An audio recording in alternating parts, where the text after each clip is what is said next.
Broadcasting live from the Business RadioX studio, it's time for the Gnfcc 400 Insider. Connect, build, and grow with the Greater North Fulton Chamber of Commerce.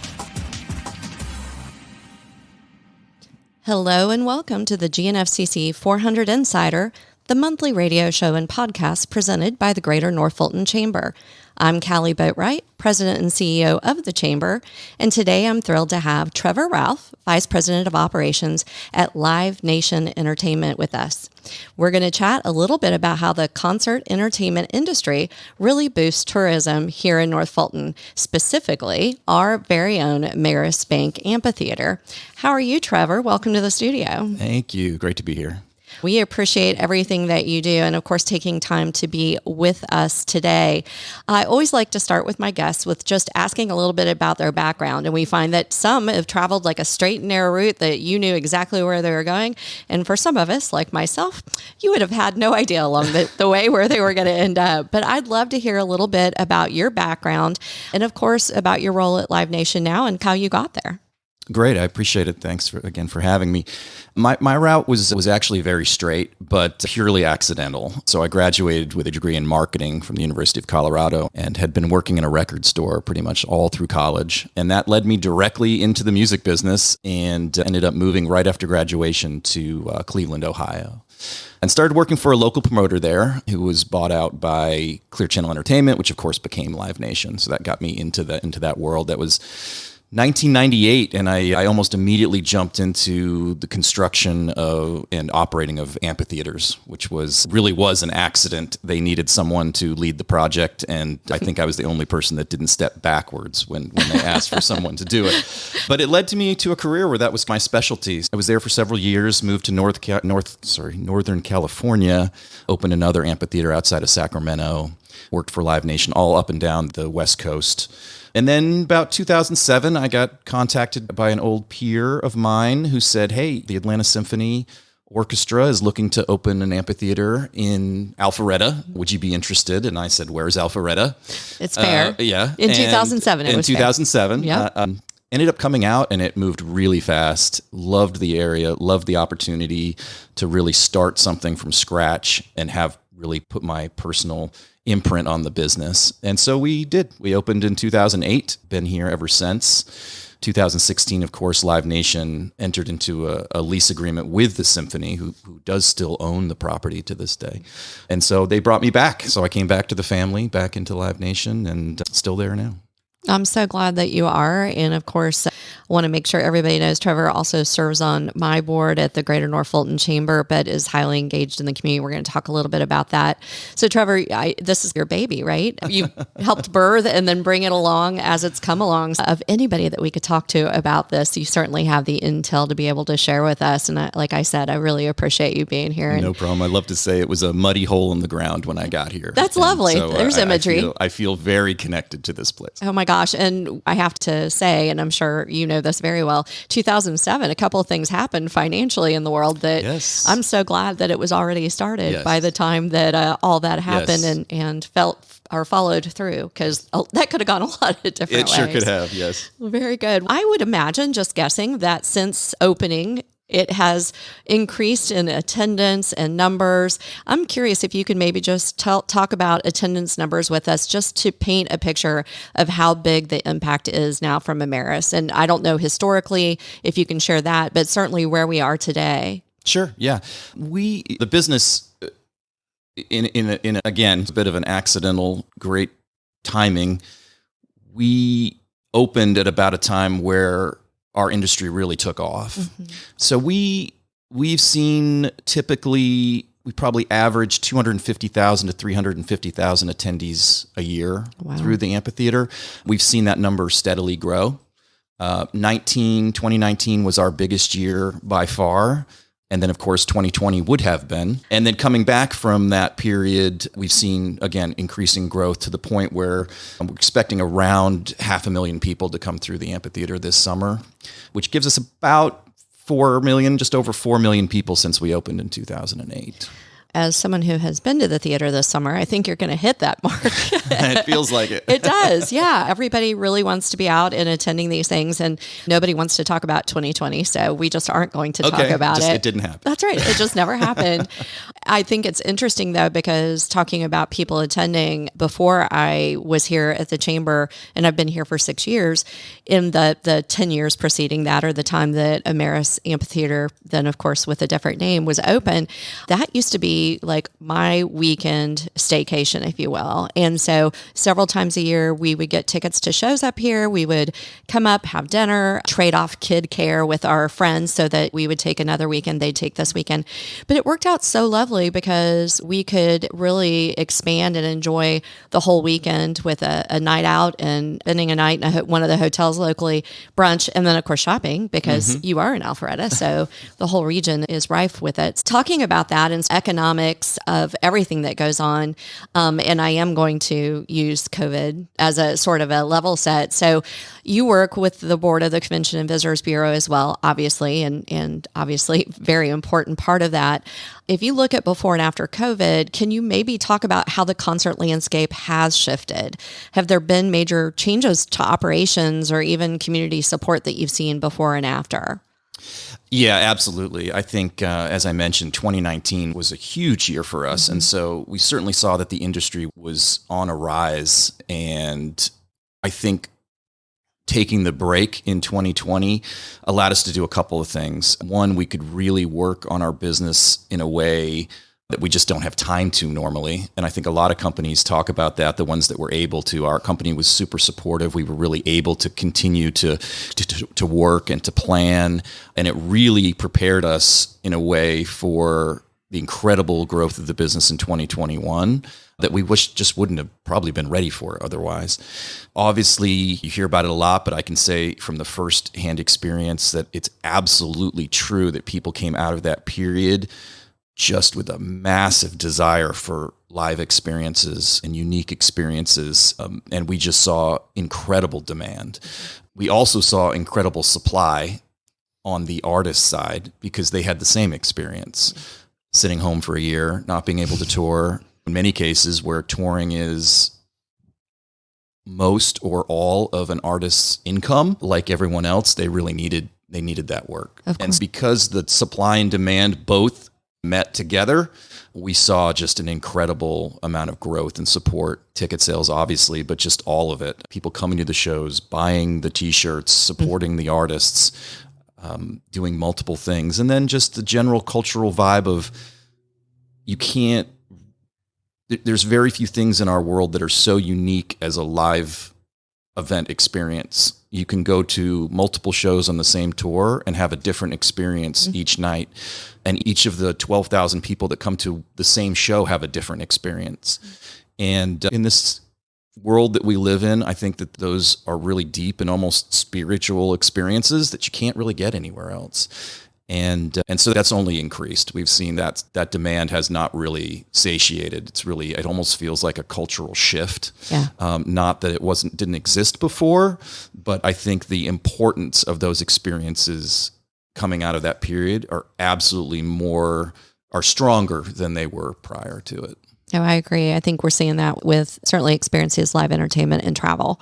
People tend to be doing more of it now. It's almost like shame on me for not doing it before. And now I realize how important it is. And we see it in the culinary world too. Of course. At the rise, look at Alpharetta.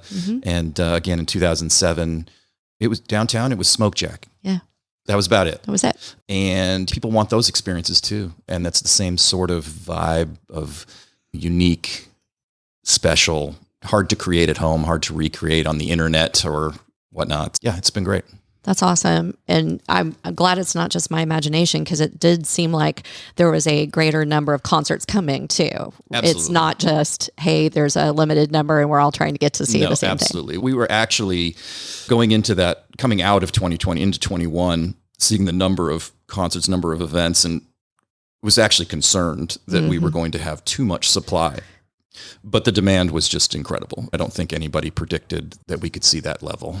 My econ teacher from college would be very delighted that supply and demand equaled out. That's 101, right? That's what I can remember from college. I know, right? There you go, both of us. All right, so let's talk about, I shared my experience with coming out here. Obviously, when I came, it wasn't just a concert. It was being able to experience a lot of other things, the restaurants, certainly the hotels, bars, all of the things that go with that. I'm curious, how does Ameris Bank Amphitheatre help to boost other businesses through that halo effect? Do you have any economic numbers that kind of share that information? I would imagine it's tremendous. Yeah, we haven't done a formal economic impact study for Ameris Bank Amphitheatre, for Alpharetta, but we have done it in other markets. And it's similar enough that I think the data is valid. We see that depending on the show, but on average across all our shows, we see more than 50% of our attendees are coming from more than 50 miles away. Wow. So there's a lot of travel. Yeah. Obviously, the local support is very strong here, but even in this case, we see a lot of travel. We estimate, based on that data, that we're probably looking at 25 million plus in economic impact externally, not including our internal direct benefits, millions of dollars in our own internal labor, taxes, all of those other things. It's a very significant. A lot of that is lodging, but there's also all the other, ancillary businesses. And when we do multiple nights, we see even stronger. We'll see even a higher number. It also depends what the artists are doing. A lot of times, maybe an artist is doing a less dates on the tour, and we'll see people from Charlotte or from Nashville, or lots of people coming from Florida. It really is a regional business. People flying in, people driving in, need a place to stay. It becomes part of the experience. So it's a big halo. Yeah, absolutely. I thought it was a big deal to drive across the city, but obviously I was missing it by another 100 miles potentially in any direction. Exactly. The other thing that I think is super interesting is we make fun of it a little bit, but when I came here, I didn't know what Alpharetta was. I didn't know it was a place. It was part of Atlanta. I'm going to Atlanta. We are not solely responsible for the growth in that brand, but certainly have played a part in it. And in my world, in the artist community, in the touring community, Alpharetta stands alone. It is not Atlanta anymore. Right. It really is its own thing. It has a brand. It means something to people. And again, it was great timing on our part to arrive at the beginning of that wave.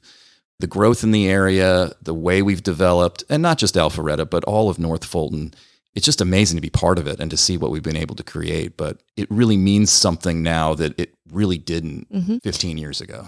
And to be fair, you are in Alpharetta, but you sit right on that Roswell line. And I see Canton Street below up on the nights that y'all are there.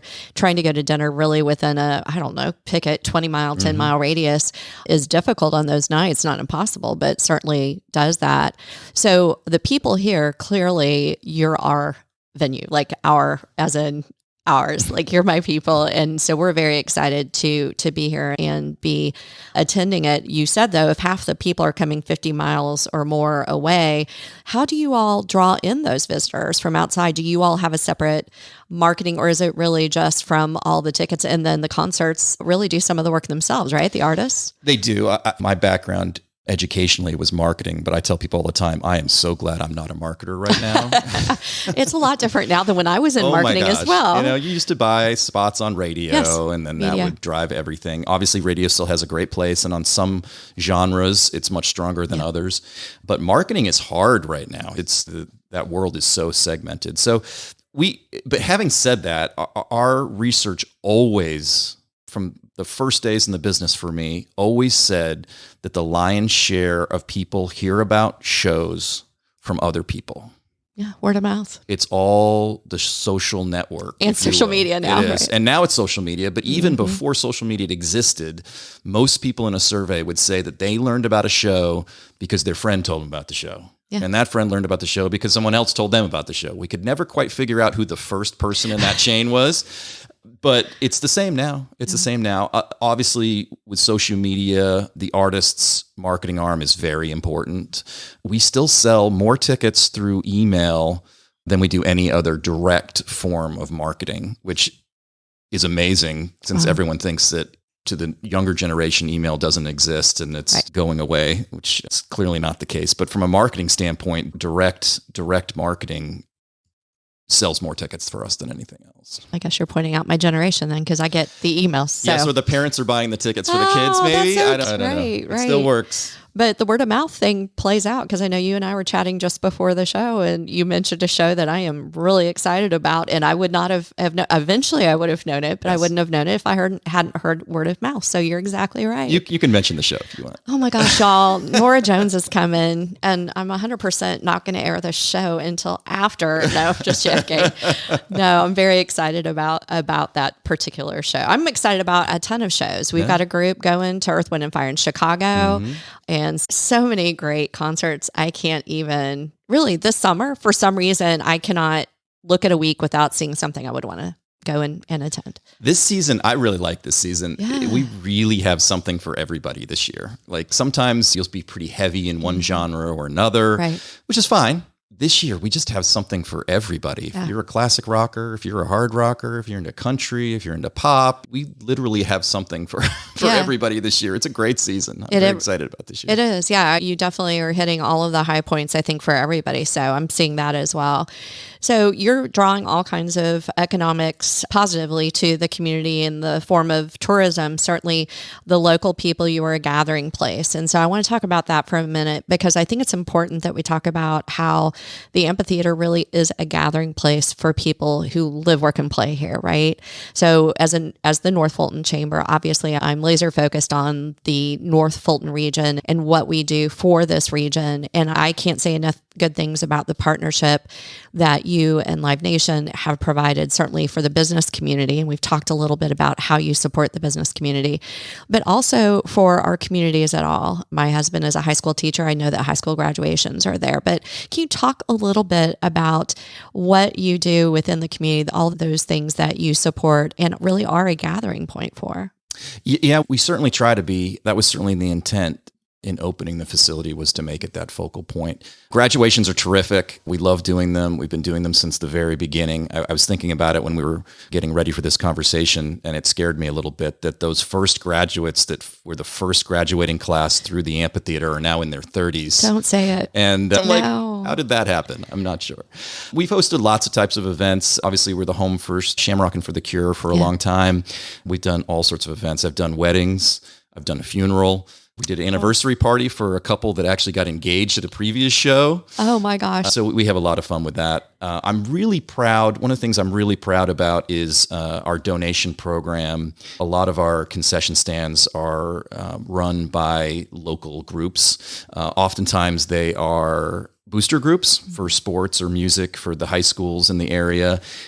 We've donated through that program literally millions of dollars since we opened, and it's obviously great for us and great for them, but it's such a wonderful way to support the community and help literally give back in the form of actual funds to these programs that need it. So that, in coordination with the graduations and the other events we do, just is something I'm really proud of. And we're proud that you all are, again, huge community partners, but that you do give back. It's not all about what's in it for you all and for Live Nation as a company. You very clearly, both personally in what you do and what you've provided as far as your amazing talents in marketing, but being able to work with us on the chamber board, but also obviously your folks there at the venue have been very supportive.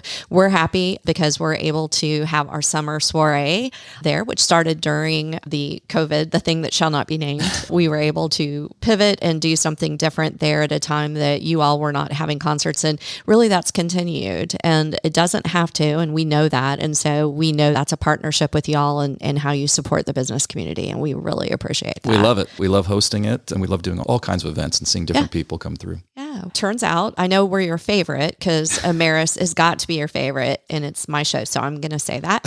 But you have many other locations all over, really. Can you maybe just talk about, I know here in Atlanta, across Georgia, and where we fit nationally in the scheme of things? Sure. Yeah. So my region I'm responsible for is the Southeast. So from New Orleans through Atlanta and including Florida. In Atlanta, we operate the Buckhead Theater, the Tabernacle, Coca-Cola Roxy out at the Battery, which is one that I helped build actually and open, Cadence Bank Amphitheatre at Chastain Park, and Lakewood Amphitheatre. Okay. So that's our Atlanta portfolio owned and operated right now. We obviously also, as a company, do lots of shows at State Farm Arena, Mercedes-Benz, all the venues in town, but those are the ones that we operate.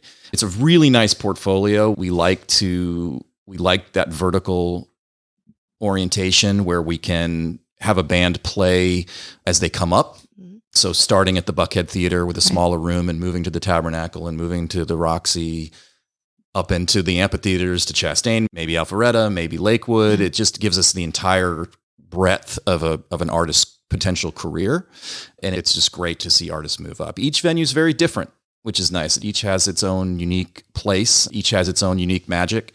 I, of course, am super biased to Ameris Bank Amphitheater. I'm so glad you are. I can't help it. But nationally, again, I can't really talk about how proud I am of our property here in Alpharetta. Our company and the industry really do consider it one of the top venues in the country. We hear about it all the time. Our results show that. It's a great size for the industry right now, which again, I'd love to take credit and say that it was super intentional. Obviously, it was intentional, but it's come to be that size, that orientation, the layout really works. Artists love it. They love playing it. Sales are strong, so they get the economic results. The staff love it. I'm very proud of our staff. We really do have a really strong culture of service in Alpharetta, and we've seen it. We rank in usually the top number one. I will say we're not always number one, but we're usually in the top 3 for customer service on the surveys. We're sitting at number 1 right now. We have for the last couple of years. The staff take it super seriously. And we're really known for it across the country. So we are definitely a model for the future of the business. And I've been lucky enough to see a lot of my direct reports around me have moved into regional positions and national positions. And we have definitely become a breeding ground or a launch pad for a lot of careers that have come up through with me since we've been there. Just really proud of all of that and just what it's meant to the community, and me personally has just been amazing. It's best decision I ever made was to come to Alpharetta. There's nothing that I like hearing better than somebody who absolutely loves and is passionate about their job. And this radiates from you. And you do have a great team. Your staff is incredible. And the longevity, you've got a lot of folks there that I recognize time after time, even on the ground, so to speak. So I definitely agree with that. All right. I think I have the second best job in this room. You do, because Callie I 100% has the best job. I do. But it's a close second. I cannot complain. I will not fight you for it. I think we're both pretty lucky. I'll go with you there. Before we wrap up, and I can't believe 30 minutes has happened so quickly for us, but I want to make sure that if you have anything that you can tell me about things that might be coming up and we can expect at Ameris Bank Amphitheatre, I promise not to tell anybody who doesn't listen to this show.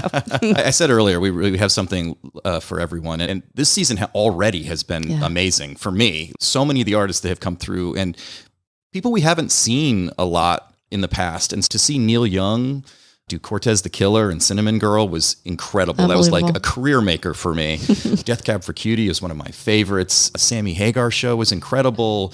People were wild for New Kids on the Block last weekend. That was, just recent. Incredible. But we do have a lot coming up, still yet to go. And we've got something for everybody. I've got Lainey Wilson, super excited about. Whiskey Myers played with Eric Church for us last year and is now coming back as a headliner. And their show was absolutely spectacular. Awesome. We've got Hootie and the Blowfish. You mentioned the Chicago Earth, Wind, and Fire show. Yeah. I was lucky enough to see the Creed show in Charlotte last week, and it is incredible. I was going to say, that's amazing. A little different, right? Yeah, for your 90s rockers, 100%. That show is incredible. Avril Lavigne, Leonard Skinner. We have John Legend with the symphony coming up, which is a different thing. So we're very excited about that. So check the schedule. We've got a lot of stuff coming up yet to go. We'll be going well into October.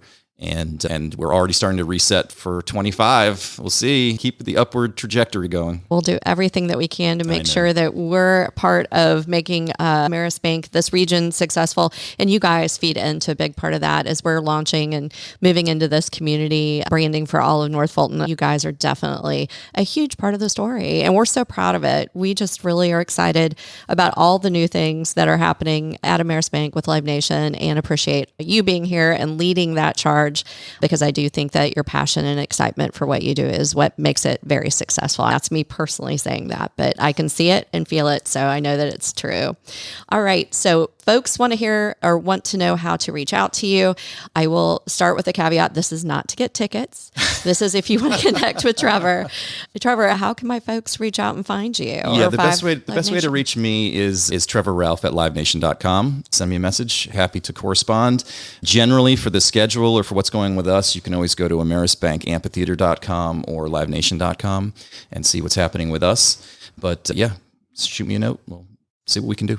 That sounds great. I appreciate it. Trevor, thank you for joining us today. And of course, giving us sort of some of the inside scoop in the history about how wonderful Ameris Bank Amphitheatre is. It's awesome to see how the amphitheater is really sparking excitement around North Fulton's tourism scene as well as the local scene. So I can't wait to see what 2025 will bring. Although you're right, we're not through 2024 and there's several great concerts that I'm planning to attend. I know. So we're not there yet. Of course, for more information about the programs, events, partnerships, and of course our development opportunities that are available at the Greater North Fulton Chamber, you can always visit gnfcc.com. Until next time, I'm Callie Boatright, and this has been the Gnfcc 400 Insider on Business Radio X.